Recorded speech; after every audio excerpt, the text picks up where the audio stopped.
સુરતના હીરા ઉદ્યોગમાં મંદી ચાલી રહી છે, જેથી આર્થિક તંગીના કારણે રત્ન કલાકારો આપઘાત કરી રહ્યા છે. આ આપઘાત રોકવા માટે ડાયમંડ વર્કર યુનિયન દ્વારા હેલ્પલાઇન નંબર શરૂ કરવામાં આવેલ છે. હીરા નગરી સુરતમાં હીરાની ચમક આપનાર રત્ન કલાકારોની હાલત હાલ ખૂબ જ કપરી બની છે. છેલ્લા ઘણા સમયથી હીરા ઉદ્યોગમાં ચાલી રહેલી મંદીના પગલે રત્ન કલાકારો આર્થિક રીતે ભાંગી પડ્યા છે. ત્યારે અનેક રત્ન કલાકારોએ તો આર્થિક તંગીના કારણે આપઘાત પણ કરી લીધા છે. ત્યારે રત્ન કલાકારોને આવા કપરા સમયમાંથી ઉગારવા માટે થઈને ડાયમંડ વર્કર યુનિયન દ્વારા એક હેલ્પલાઇન નંબર શરૂ કરવામાં આવ્યો છે, જેમાં ખાસ તમામ રત્ન કલાકારોને મેસેજ ફોરવર્ડ કરવામાં આવ્યા છે. જો કોઈને પણ કોઈ પણ સમસ્યા હોય તો ડાયમંડ વર્કર યુનિયનનો સંપર્ક કરવો. અને ડાયમંડ વર્કર યુનિયન દ્વારા તમામ રત્ન કલાકારો માટે એક મેસેજ પણ આપ્યો છે. તેમાં લખવામાં આવ્યું છે કે હે રત્ન કલાકારો, આપઘાત ન કરો, અમારો સંપર્ક કરો. જેના થકી છેલ્લા 4 દિવસની અંદર ડાયમંડ વર્કર યુનિયનને 800 જેટલા ફોન કોલ આવ્યા છે, જેમાંથી રત્ન કલાકારો ખાસ આર્થિક તંગીથી મૂંઝવણમાં મુકાયા હોવાના મોટા ભાગના કોલ હતા. ખાસ બાળકોની સ્કૂલ ફી, મકાનના હપ્તા, મકાનના ભાડા ભરવાના રૂપિયા ન હોય, મકાન માલિક રૂપિયા માટે દબાણ કરતો હોય તેવા વિવિધ પ્રશ્નો સાથે રત્ન કલાકારોએ પોતાની વ્યથા ડાયમંડ વર્કર યુનિયન સામે વ્યક્ત કરી હતી. જેમાંથી 5 કોલ એવા હતા કે જે આત્મહત્યા કરવા જતા હતા. ત્યારે આ પાસે લોકોને તાત્કાલિક જ ડાયમંડ વર્કર યુનિયન દ્વારા તેમની ઓફિસે બોલાવી લેવામાં આવ્યા હતા અને 5 લોકોને બનતી તમામ મદદ પૂરી પાડી હતી.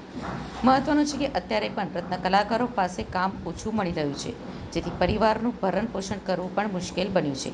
જેથી રત્ન કલાકારો પણ સરકાર પાસે કોઈ આર્થિક સહાયની માંગ કરી રહ્યા છે. ડાયમંડ વર્કર યુનિયન દ્વારા પણ ઘણા સમયથી સરકાર પાસે રત્નદીપ યોજનાની માંગ કરવામાં આવી રહી છે, પરંતુ હાલ સુરતના હીરા ઉદ્યોગને મંદીનું ગ્રહણ લાગતા રત્ન કલાકારો પોતાના પરિવારનું ભરણ પોષણ કરવામાં પણ મુશ્કેલી અનુભવી રહ્યા છે. તમામ રત્ન કલાકારો પણ સરકાર પાસે સહાયની આશા તેમજ જે હીરા ઉદ્યોગકારો છે તેમની પાસેથી મદદ અને કામ મળી રહે તેવી આશા સેવી રહ્યા છે. ત્યારે 2 દિવસ પહેલાં અમે એક હેલ્પલાઇન નંબર ચાલુ કર્યો હતો. સરકારને વારંવાર રજૂઆત કરવા છતાં સરકાર હજી સુધી કુંભકર્ણની નિંદ્રામાંથી જાગી નથી. સરકારની અમારી રજૂઆત હતી આર્થિક પેકેજ જાહેર કરો અને આપઘાત કરતા રત્ન કલાકારોના પરિવારને મદદ કરો, પરંતુ હજી સુધી સરકાર કુંભકર્ણની નિંદ્રામાં સૂતી હોય એવું અમને લાગે છે. તો અમારી જે હેલ્પલાઇન ચાલુ કરી હતી એની ટેગલાઇન હતી કે રત્ન કલાકારો સુસાઇડ ના કરો, આત્મહત્યા ના કરો, અમને ફોન કરો.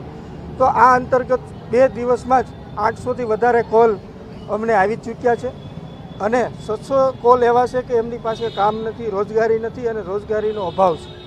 અને બીજા કોલ એવા છે કે એ લોકોને ભાડા ભરવાની તકલીફ પડે છે, બાળકોની શિક્ષણ ફી ભરવાની તકલીફ પડે છે, મકાન માલિકની માનસિક ટોર્ચર છે, બેંકના હપ્તા ભરી ગયા છે. 5 કોલ એવા હતા જે આખરી ઉમ્મીદ એને મૂકી દીધી હતી અને છેલ્લા સ્ટેજ સુધી વયા ગયા હતા. એ 5 લોકોને અમે ઓફિસે બોલાવી અમારાથી જે પ્રયાસો થતા હતા એ પ્રયાસો કરી અમે મદદ કરી છે. તો તમારા માધ્યમથી આ ઇન્ડસ્ટ્રીયાલિસ્ટોને કહેવા માગું છું કે રત્ન કલાકારો સુસાઇડ ના કરો, અમને કોલ કરો, અમે તમારી મદદ કરીશું, જેથી કરી આપણે સુરતને ફરીથી ઝગમગતું કરી અને આવનારા દિવસોની અંદર ફરી આપણે ઇન્ડસ્ટ્રીઝમાં સુખ શાંતિ અને સમૃદ્ધિ જળવાઈ રહે. ઇન્ડસ્ટ્રીને પણ માલિકોને પણ વિનંતી કરવા માગું છું, તમારાથી થતી મદદ આ રત્ન કલાકારોને કરો. આજે ખરાબ સમય છે, રત્ન કલાકારોની તમારા મદદની જરૂર છે. સારા સમયની અંદર આ જ રત્ન કલાકારો તમારી કંપનીને મહેનત કરીને આગળ લઈ આવશે. ડાયમંડમાં બહુ ખરાબ પરિસ્થિતિ છે. છેલ્લા 5 વર્ષથી મંદીનો માહોલ છે અને છેલ્લા 1.5 વર્ષથી તો ખૂબ જ મંદી છે.